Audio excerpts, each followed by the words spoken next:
We seem to be living a life of diminishing returns. Now, let me tell you something as I conclude. We need a transition not only in COMESA but in Africa. Because Africa, COMESA countries in Africa have been caught in a time and space trap, in the sense that we have not moved away from subsistence agriculture to mixed agriculture, from mixed agriculture to commercial agriculture. What we therefore need to do is to have a transition not from subsistence but to commercial agriculture. Why? Because we have a growing urban population that needs to be fed. The family members till the land using poor tools and get low yields. They grow low-value crops that provide poor diet from simple subsistence. Family members in these countries have the vicious cycle of malnutrition, disease, and no-show cash economy afflicting them all the time. Every time, they are simply surviving. Agriculture, which was rain-fed, is no longer sustainable. The world has accepted that we face the challenge of climate change. And this challenge is not just going to affect poor countries, but it's also going to affect rich countries, though in different measures. So, and the world has been meeting every year under the Conference of Parties to the United Nations Framework Convention on Climate Change to discuss what to do, measures that will help, first of all, either to limit climate change, that is mitigation, but also to live with the changes that come, and that is adaptation. So, this adaptation calls for what practice? It has already brought to the simple subsistence farmer a double tragedy.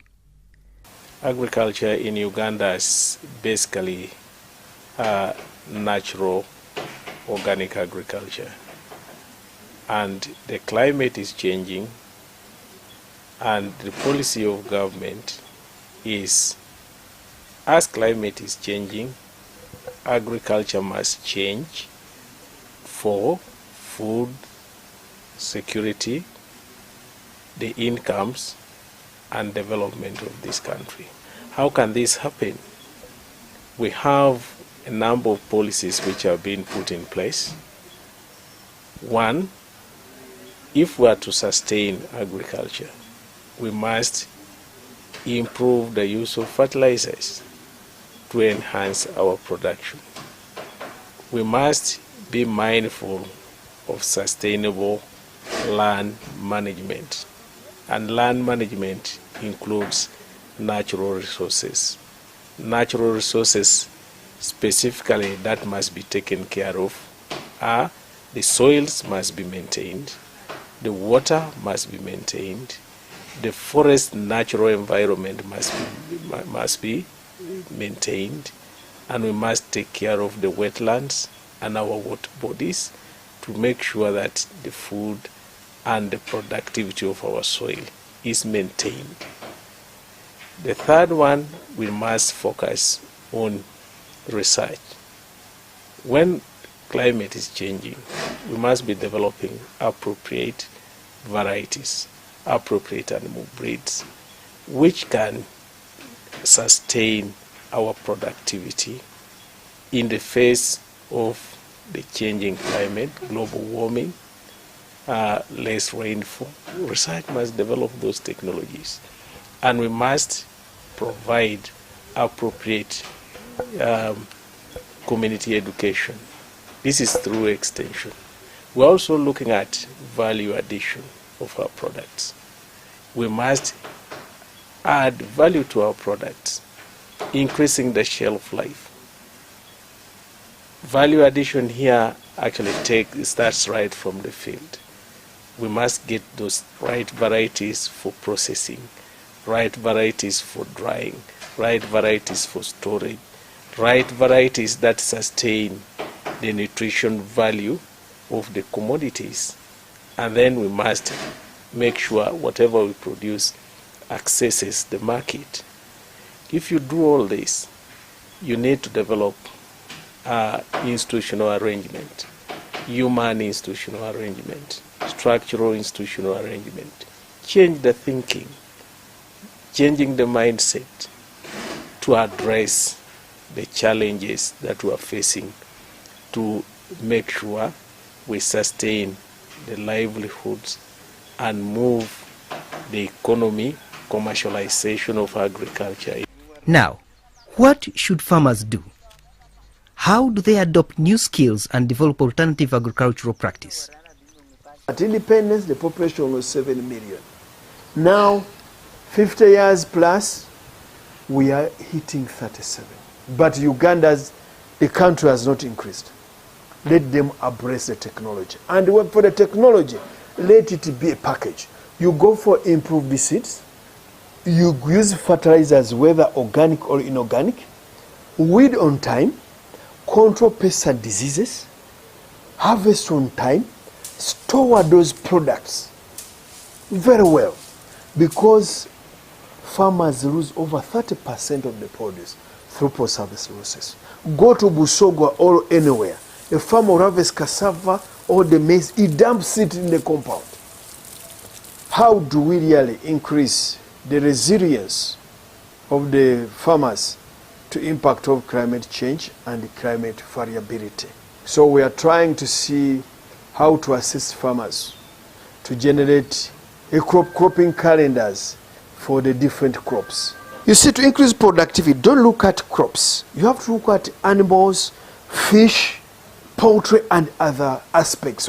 Because if you have increased productivity, it means you have more food to eat, you are food secure, and secondly, you are going to sell the surplus so that you have income. In case the next season fails, you might have stored some food.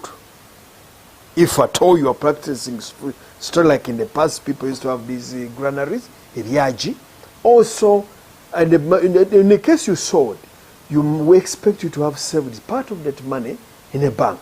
And so when the crops fail the next season, you get part of that money and buy food. The research stations to end users, the process involves us going to the farmers to find out what their needs are, what their technology needs are. And while doing that, we work with the extension workers and the farmers, and we do research together. We get all extension workers across the country, bring them together and train them in what has worked at the site. We worked as a small group. Then they are able to carry the information across. We produce pamphlets, fact sheets, brochures, which can be accessed by, especially at our trainings, and even beyond our trainings, you can come to our station and you pick any of those. You learn. They are easy to read, you read, and you can apply what we are talking about. But we also do demonstrations in different parts of the country to expose the different people to our technologies. In East Africa, there are emerging land use problems caused by the nomadic society, which has created the so-called cattle corridor in Uganda. We as Africans, we are cattle keepers, and hence cows are going to always be an inherent part of our communities. So what we need to do is to integrate farming as well as keeping of livestock. Pastoralism on its own is a big contributor. It has a very big economic contribution to our GDP within the region, and there is therefore need to ensure that how livestock sector is being managed. And I think there are some strategies that have been put in place that include encouraging these farmers to undertake some livestock offset programs. We need to find a balance where both can thrive. There's no question of farming thrives at the expense of the pastoralists. We want both to thrive. So the issue is, how do we strike that balance between farmers and pastoralists? And no doubt even the pastoralists are also playing a very crucial role. We need the meat, we need the hides and skins, we need everybody to play their role. What the people allow to happen is what will happen. So let them be organized and be put together so that we have a harmonious coexistence between all the different peoples of our communities. Eastern Uganda was one of the country's food baskets, but due to climate change, everything has changed. The local farmers can hardly produce food to feed their family. Climate change is here to stay. It's not going to change. And therefore, it requires a comprehensive approach of dealing with it. It is not an issue for the Ministry of Agriculture or for Environment. It's an issue not only for the government, but it's an issue for government, for the public sector, for the farmers, for almost everyone. And therefore, if that be the case, then we need to have projects and programs, different types of water harvesting, through dams and through other types of water harvesting, so that we can then have that water. Secondly, we also need to have the inputs, especially the high-yielding variety seeds, so that, for example, if you are having a community that is growing mangoes, from 1 hectare of mango, instead of you getting half a ton, you get 5 tons. That will make the difference. So it's also linked to, the best agronomic, practices. It linked to innovation, etc. And this is the only way to deal with it. But we should also ask ourselves the question: are we the only people facing this? The answer is no. For example, there are countries that are literally deserts. I'll give you an example of Israel. Our largest exports are fruits and other things, which is more than 10 billion euros per year. And most of them go to the EU. But what are they doing? They have perfected, drip irrigation to the extent that even the water that goes down, they are able to recover it, which has not been taken up by the plants, and recycle it. So we need to work with those who have, been able to be successful. What is important is that under the Sustainable Development Goals, if you look at 17 of those, climate change, smart agriculture, etc., they fit in very easily, because if the majority of our people are living in the countryside, they need to produce. But not only for themselves, they need to produce for the market. Agro-processing can take place on farm and off farm in rural areas. Then you begin to create jobs there. We need to change our mindset.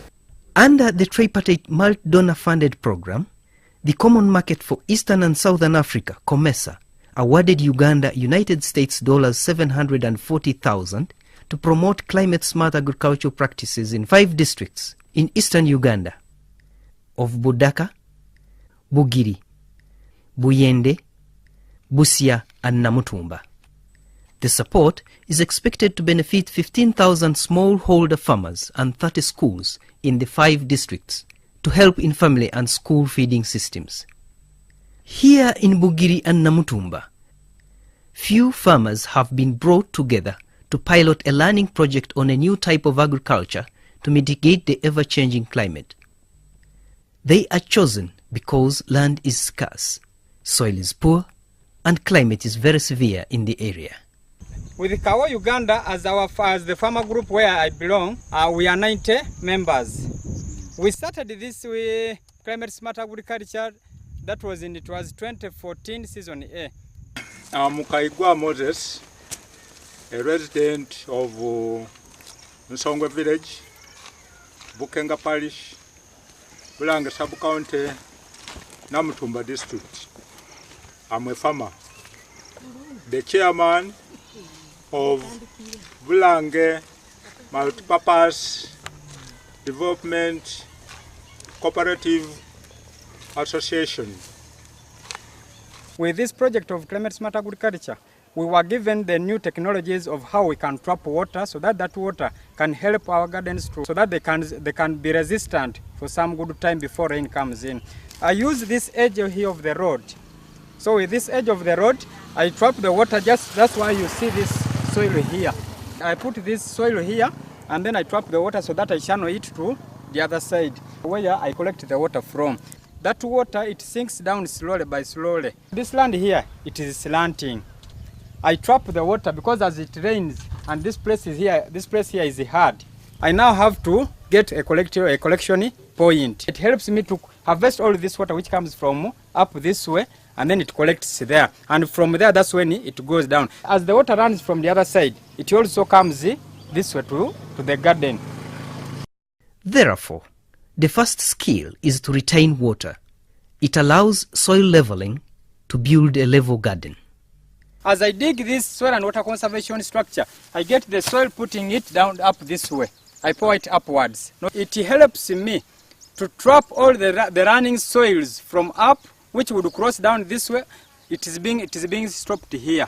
A few years to come, you find that the slope will have reduced, and this part here will have been risen up because of this soil, the fanya dew. We dig trenches, and this trench, you see the slope comes from this end running this way. And we dig this trench, removing the soil here, putting it on our right, like this. This is what we call fanya dew. We are putting all this soil up here so that when the running water comes from the other end, it is trapped here. The crops in this garden utilize it so that we are controlling soil erosion, at the same time we are trapping the water. This trench here we don't dig. We have left this one so that water does not run from the other end and either pile this way or pile that way. Even from this end and pile that way or pile this way. We leave this part undug.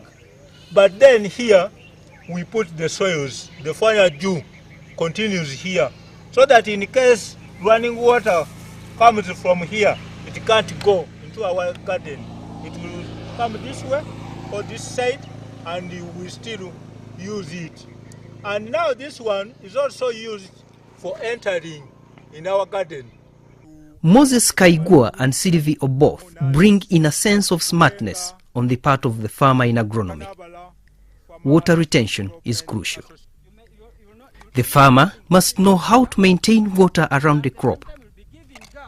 The farmer must make a permanent planting basin in the soil. If you are digging this permanent hole basin, it must have 4 corners.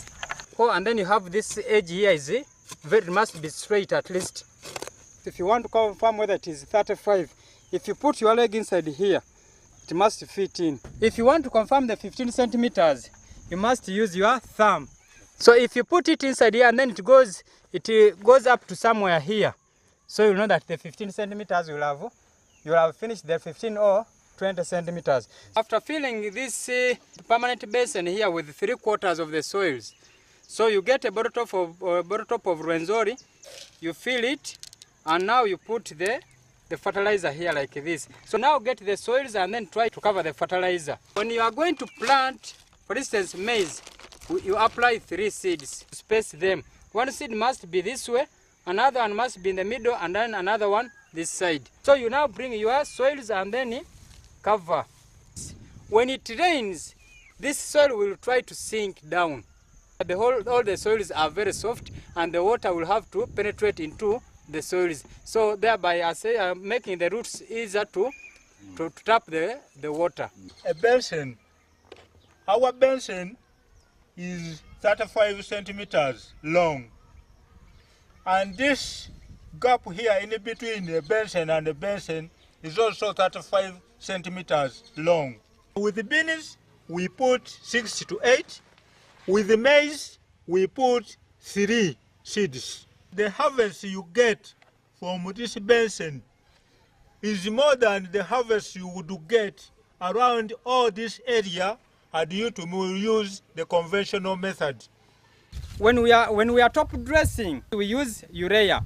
You just time between the 25 centimeters from one plant to another. If you're applying fertilizers, you have to put it here in the middle, in between these two plants. So if you put here, this plant here will benefit from this what? From these fertilizers. This one here will also benefit from this fertilizer.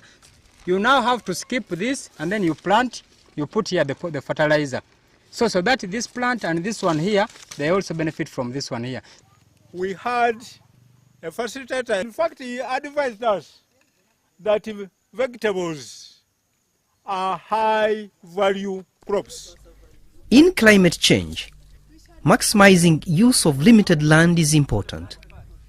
Members of the growers cooperative in this area know the fact. So, they have to maximize water retention.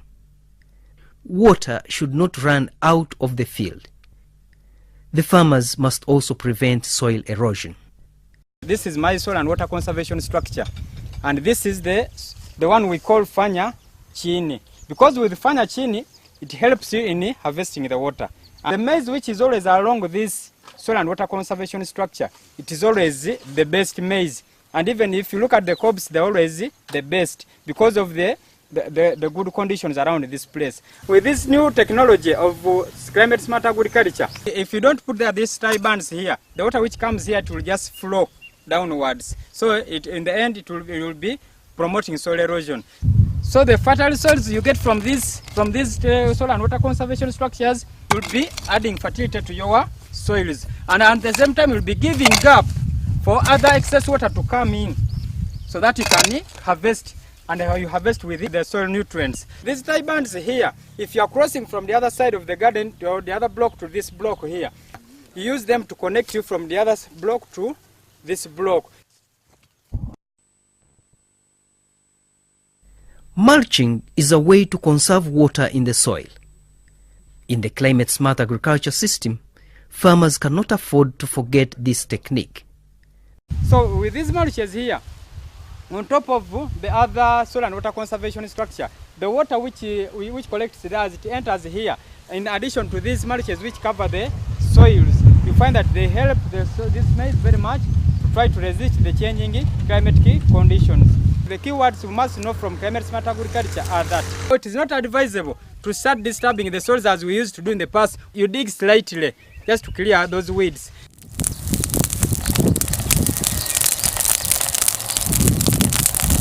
In climate smart agriculture, we don't burn our crop residue. So instead, we use it after spraying the grass using a weed killer. You put mulch. This mulch has advantages. It controls the weeds from regerminating. 2, it rots into a fertilizer for the crop. 3, it controls soil erosion, because the running water now here, it can't run smoothly, just as it does in a conventional garden. The mulches will protect the runoff from taking the soils, and at the same time they will help to reduce on the rate of the germination of the weeds. And another aspect is agroforestry. We are supposed to grow some trees, and trees which cannot affect your crops.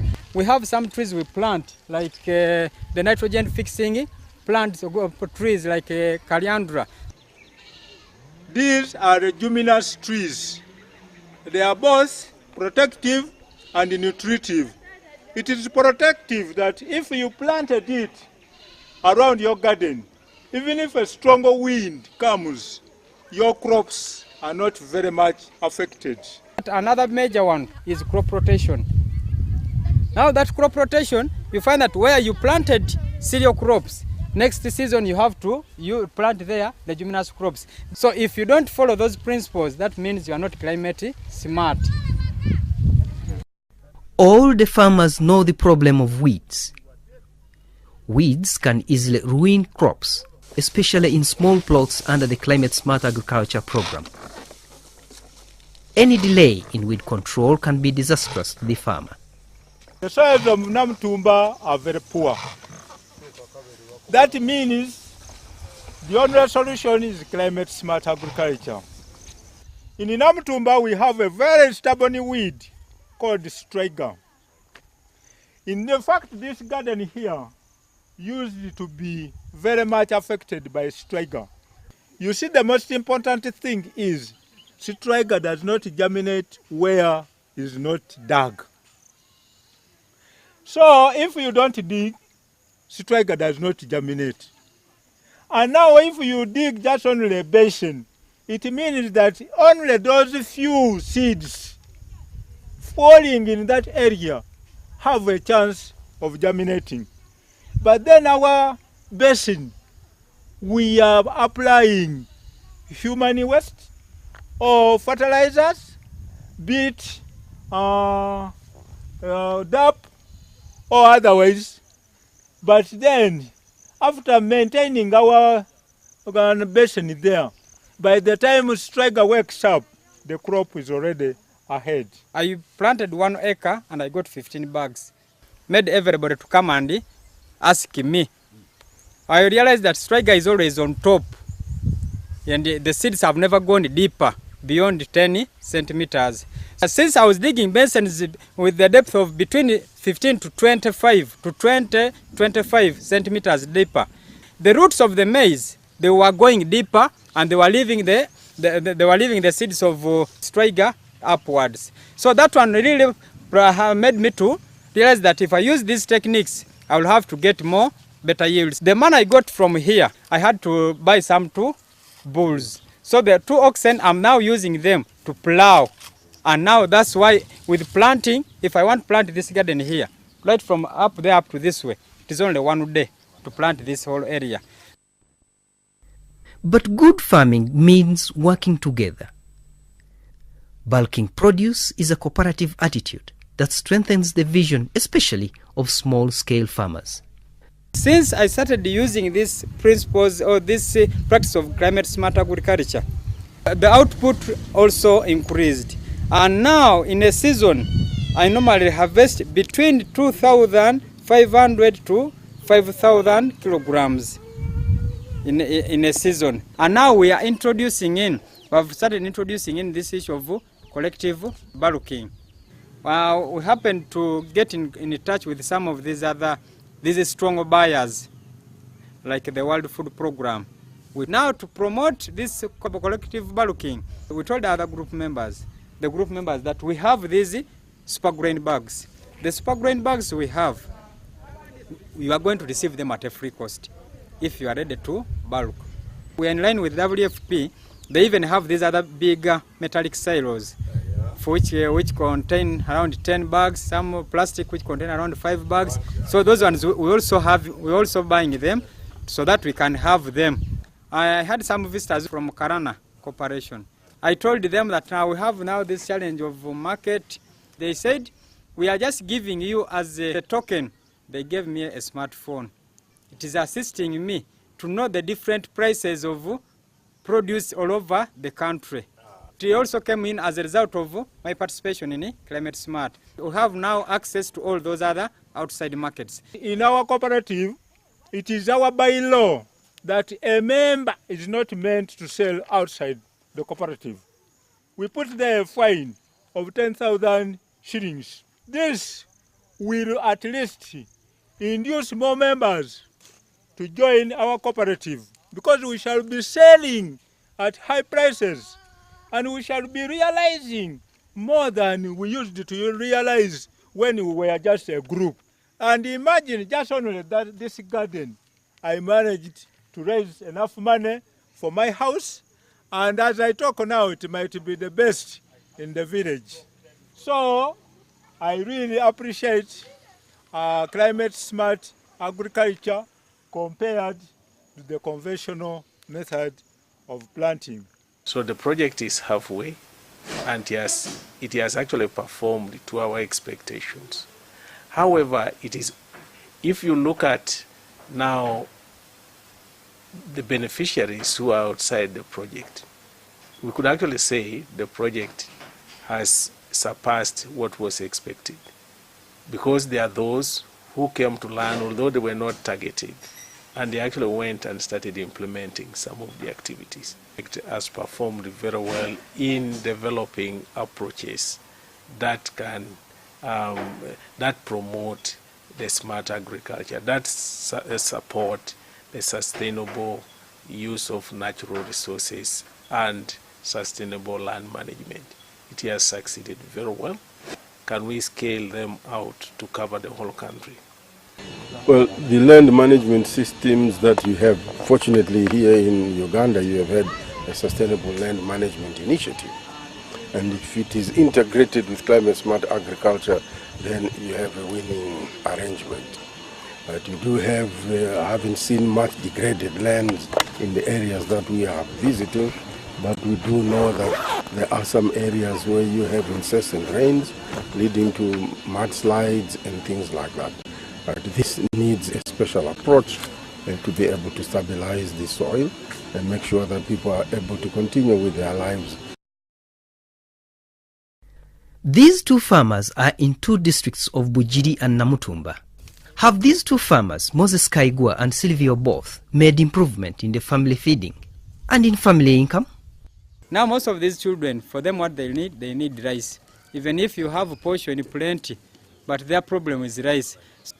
I bought my 270 kilograms of rice and it is now in the house.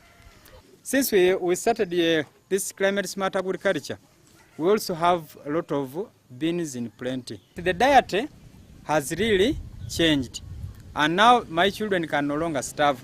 Whenever we cook any food, we always have these dodos as a side dish. I have the sukuma, I have the nakati, so at least my children, at least they are healthy. Around this place here, some of them, they only eat once. At times, people only depend on porridge. My group visited a certain group in Kamuli. I saw this method of looking after pigs. This method, as you see it, it is underground, and we use sawdust. This sawdust is very good in that this pig are no smell. The pigs are very clean. People hate rearing pigs, saying that it is a dirty venture. Yeah. But then my pigs are very clean. The piggery house is very clean. You can't see any dung around. And I use the papyrus just because it keeps the pigs with the low temperatures. I have 4 boys whom I'm looking after here. But they are now, all of them, they are now in secondary, in senior 1. Now those boys, I'm the one who supports them. But it used to be a hard time. Since I started using this practice of climate smart agriculture, in the fact, life has changed, income has increased. I have these plastic chairs here. They are 30. But the 30, I get 9,000. But all that was as a result of climate smart agriculture. In addition to that, there's the solar panel. I bought that one at 600,000. But I use it to charge my phones, and at the same time, I also charge people's phones. I leave the privilege to the madam that whoever brings the phone, you charge, the money is yours. First, this place had become a center for each and everyone who would like to have some, for those ones who wanted some greens, they would come here. And now I also said, now it is better. After coming here several times, you have also got the knowledge. You also apply it at your place. So now I told the madam, it is time now for you to also get money from this garden. Since my husband got involved in this activity, the most important thing, my children are studying in good schools. Formerly, we used a wick lamp for lighting in the house, but now we use solar light. We no longer buy paraffin. We have a sofa set in the house, which we never had before. We also have a television set for our children's entertainment. My children can revise their books at night using solar light. Kati ebitolo bino omwami yaleta yega abajire ku mulimo gwe nze ndeeta munemmere Since my husband started this project, he bought pigs, which I take care of. I always collect vines to feed them. I buy maize bran at 30,000 shillings per bag. I'm very happy and I love this job because it has helped our family. Now we have seen all this. Those are some of the points. But this is a different school. You have to select a site. It is a different way of teaching. Most schools in Uganda feed on food bought by the school. The Climate Smart Agriculture program is piloting balanced diet to schools through farming. We use a terrain. 30 schools in Eastern Uganda are involved in the program. We use a tape measure. This is Bulange Primary School in Namutumba district, putting the idea into practice. Let's go outside. Some of us, when we were growing up, we used to do agriculture as part of your curriculum, even at primary school, where you'll be having your own garden where you do it. Now, these did that with the support of the project, and then they also went back to their homes, where they have also been able to impart those skills. Now, these are the school children that are now imparting the skills. We have not used the extension officers. We are now using these children to do that. As a result of which, that particular school, the people now can produce the different types of vegetables for themselves. So, what is important for us is not to say that it has been done, is then to say how can this model that has shown promising results be upscaled and be replicated in different communities, so that we achieve the agricultural transformation that we are talking about.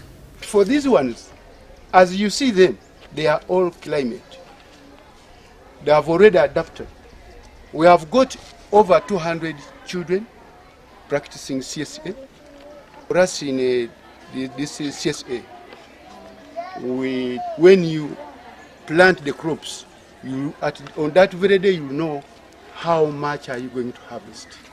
They have already tried to train their parents at home.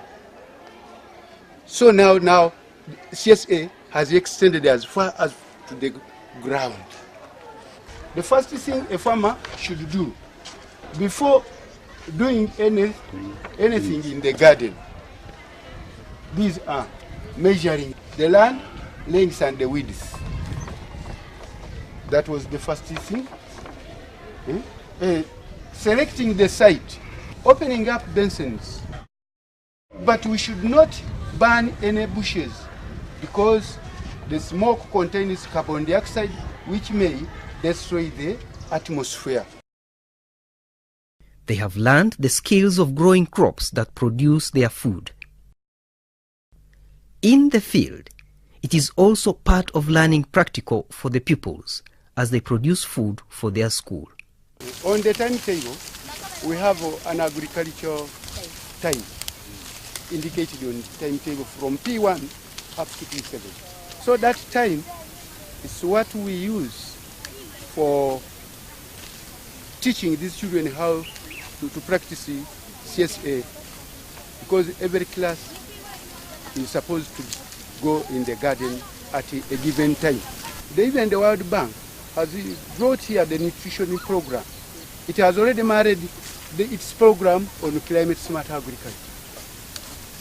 Last season, we harvested 1,400 kilograms. Even the beans, in a quarter an acre, we harvested 100 kilograms. That is already an achievement. Another achievement for these children, we were given a stall in the agriculture show. These children they were taken to the agriculture show. They trained different categories of people in the show at Ginger. Now, for us here, the difference is the children here When you tell them to go for school garden, they go willingly. You don't force them. They don't even destroy the crops because they know at the end of the day, they are the beneficiaries. Their parents, now they know exactly that their school is feeding their children. Even if they ask them to top up, it is not a real struggle to them. But in other schools, taking the child to the school garden, it is a punishment because we teachers, we intend to make agriculture as a punishment. CSA is trying to educate the children and even to educate their parents to know the importance of feeding. We know the starting point of assuring food security is training, providing hands-on training of the children on what food is good for them, what food is good for the household, what food is good for the community. If they learn that this is potato is rich in vitamin A, it's a vitamin A fortified, and they are producing it in the school garden, one thing that we shall achieve is getting their mindset on what should be done and what should be eaten. 2, they will actually participate in production, and they will make the materials, the planting materials will become available. The Ministry of Agriculture is focusing on increasing household income, introducing high-value crops. Now, if at household level there is food security, the children are getting the food which is available, the parents are able to buy food, it means the parents would be able to pay for feeding the children for meals at school. So if you take it at that angle, agriculture actually looks at a wholesome picture. We are committing additional resources for irrigation. We have developed a strategy. There are 2 interventions which you can do. You can provide water for crops in situ, in the field, by conserving the rainfall.